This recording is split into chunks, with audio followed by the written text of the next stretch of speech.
পঞ্চম শ্রেণীর শিক্ষার্থীরা, তোমাদের জন্য আজকে রয়েছে প্রাথমিক বৃত্তি পরীক্ষার গণিত বিষয়ের 1 নম্বর প্রশ্ন, বহু নির্বাচনী প্রশ্নের অনুশীলন। এই প্রশ্নে তোমাদের 10টি বহু নির্বাচনী প্রশ্ন থাকবে। 10টি প্রশ্নের উত্তরের জন্য 10 নম্বর রয়েছে।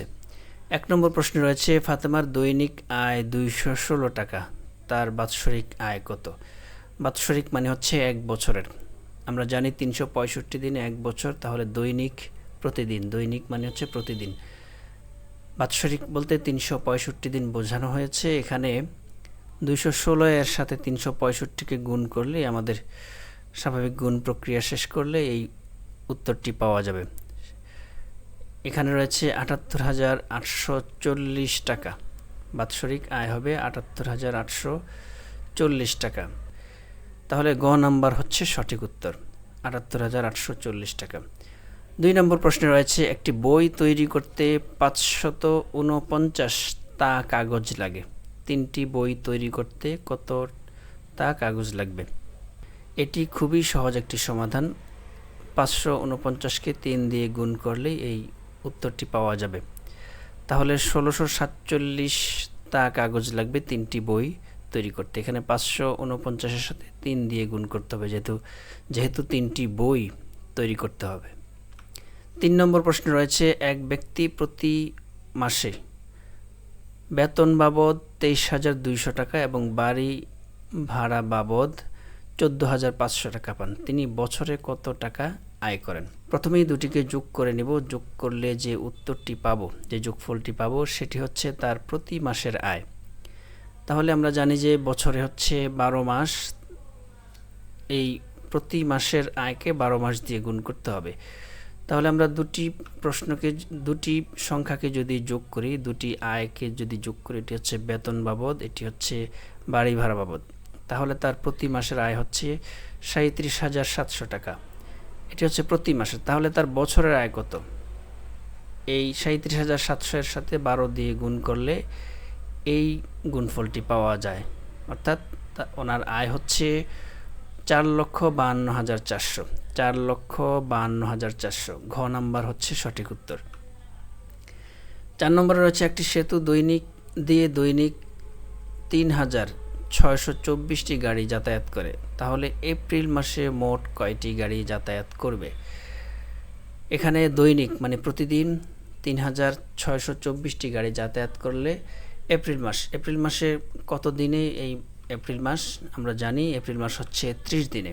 দৈনিক গাড়ি যাতায়াত করে 3,624, এপ্রিল মাস হচ্ছে 30 দিনে। সুতরাং 30 দিয়ে গুণ করলে যে গুণফলটি পাওয়া যাবে সেটি হচ্ছে এই প্রশ্নের উত্তর, 1,08,720। 1,08,720। খ নাম্বার হচ্ছে এটির সঠিক উত্তর। 5 নম্বর প্রশ্নে রয়েছে, 1,426 গুণ 5। এখানে একটি খালি ঘর রয়েছে। খালি ঘরে এখান থেকে যে কোনো একটি সংখ্যা নিয়ে বসালে তারপরে গুণ করলে যে গুণফলটি হবে। এক্ষেত্রে গুণফলের একক স্থানীয় অঙ্কটি 2 হলে খালি ঘরে কোন বিজোড় সংখ্যা বসবে? এই অঙ্কে এটি হচ্ছে গুণফল। গুণফলের একক স্থানীয় অঙ্ক হতে হবে 2। এই অপশনগুলো থেকে নিয়ে এই খালি ঘরে কোন অঙ্কটি বসালে তারপরে গুণ করলে গুণফলে 2 পাওয়া যাবে। আমরা জানি সাধারণত গুণ প্রক্রিয়ায় গুণকের একক স্থানীয় অঙ্ক এবং গুণের একক স্থানীয় অঙ্ক, প্রথমেই এই দুটি গুণ দিয়েই গুণ প্রক্রিয়াটি শুরু হয়। এভাবে আমরা সহজেই উত্তরটি বের করতে পারবো।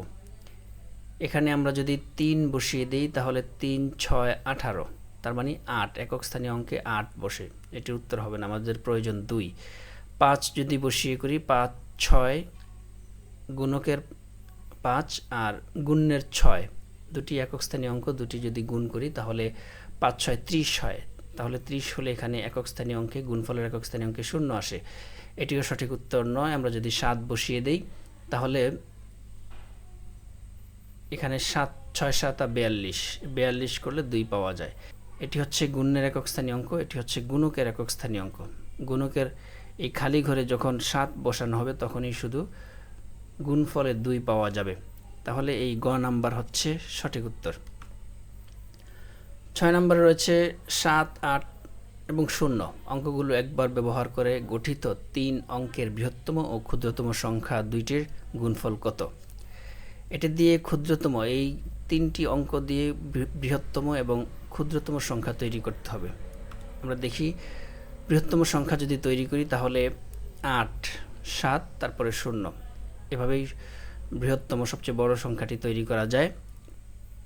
এই 3টি অঙ্কের মধ্যে সবচেয়ে বড় যে অঙ্কটি, এটি যদি শুরুতে বসিয়ে নেই এবং তারপরে যেটি ছোট রয়েছে সেটি যদি তারপরে বসিয়ে নিই, এভাবে যদি আমরা ধারাবাহিকভাবে ছোটগুলোকে বসিয়ে নিই তাহলেই আমাদের বৃহত্তম সংখ্যাটি তৈরি হবে। এবং ক্ষুদ্রতম সংখ্যা তৈরি করতে সবচেয়ে ছোট সংখ্যাটি শুরুতে বসাতে হয়, তারপরে ধারাবাহিকভাবে বড় সংখ্যার দিকে যেতে হয়। আমরা যদি এখানে শূন্যটি শুরুতে বসিয়ে দিই তাহলে কিন্তু এই সংখ্যাটি অর্থপূর্ণ হবে না। সুতরাং আমরা পরবর্তী যে শূন্যের পরবর্তী যে বড় সংখ্যাটি রয়েছে সেটি যদি শুরুতে বসিয়ে তারপরে শূন্যটি বসিয়ে দিই এবং সবশেষ বড় সংখ্যাটি বসিয়ে দিই তাহলে কিন্তু আমাদের ক্ষুদ্রতম সংখ্যাটি তৈরি হয়। এখানে এভাবে করে বৃহত্তম সংখ্যা তৈরি হলো 870 এবং ক্ষুদ্রতম সংখ্যা তৈরি হলো 708। এই দুটি সংখ্যাকে যদি আমরা গুণ করি তাহলে স্বাভাবিক প্রক্রিয়ায় আমরা গুণফলটি পাই হচ্ছে 6,15,960। 6,15,960 ক হচ্ছে এই প্রশ্নের সঠিক উত্তর। 7 নম্বর প্রশ্নে রয়েছে, একজন শিক্ষার্থী প্রতিদিন 12 ঘন্টা পড়াশোনা করেন, তিনি প্রতি মাসে কত ঘন্টা পড়াশোনা করেন? এটি খুবই সাধারণ সমাধান। আমরা জানি 30 দিনে হয় 1 মাস, সুতরাং 12 দিয়ে 30 দিয়ে যদি গুণ করি তাহলে আমরা 360 উত্তর পাই। 360 গ নাম্বার হচ্ছে এই প্রশ্নের সঠিক উত্তর। 8 নম্বর প্রশ্ন রয়েছে, এক ব্যক্তি প্রতি মাসে মোবাইলে 14 ঘন্টা কথা বলেন।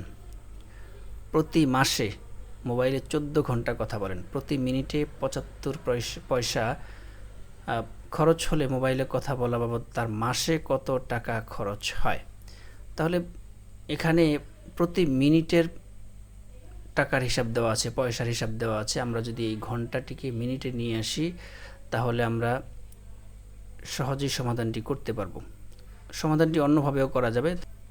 আমরা 14 দিয়ে 60, প্রতি ঘন্টা হচ্ছে 60 মিনিট, তাই আমরা 60 দিয়ে গুণ করলাম। 60-এর যে শূন্যটি রয়েছে সেটি আমরা বাদ রেখে গুণটি করলাম সহজে গুণটি করার জন্য। তাহলে আমরা 14 দিয়ে যদি 6কে গুণ করি 84 হয়, 6 14 84। তারপর আমরা শূন্যটি বসিয়ে পুরো গুণফলটি নিয়ে নিলাম এবং তারপরে আমরা এখানে পেলাম হচ্ছে 840। 840 হচ্ছে 14 ঘন্টা, তার মানে প্রতি মাসে তিনি কথা বলেন 840 মিনিট। তিনি প্রতি মাসে কথা বলেন 840 মিনিট এবং প্রতি মিনিটের খরচ হচ্ছে 75। তাহলে তার প্রতি মাসে খরচ আসে 63,000 পয়সা তিনি প্রতি মাসে খরচ করেন। এটিকে যদি আমাদের চেয়েছে কত টাকা খরচ করেন, আমরা যদি এটিকে টাকায় কনভার্ট করি তাহলে আমাদের 100 পয়সা 1 টাকা, সেই হিসাবে 100 দিয়ে আমরা ভাগ করতে পারি। আমরা এইভাবে কাটাকাটি করে নিলাম। 63,000, এখান থেকে দুটি শূন্য এবং নিচ থেকে দুটি শূন্য, হর থেকে এবং লব থেকে দুটি শূন্য কেটে দিলাম, আমরা পেলাম হচ্ছে 630 টাকা। তাহলে তিনি প্রতি মাসে খরচ করেন 630 টাকা। ঘ হচ্ছে এই প্রশ্নের সঠিক উত্তর। 9 নম্বর প্রশ্নে রয়েছে, প্রতি ঘনফুট রাস্তা মেরামত করতে 78 টাকা খরচ হয়। প্রতি ঘনফুট রাস্তা মেরামত করতে 78 টাকা খরচ হয়। রাস্তাটি 8268 ঘনফুট মেরামত করতে কত টাকা খরচ হবে? এটিও একটি স্বাভাবিক প্রক্রিয়া।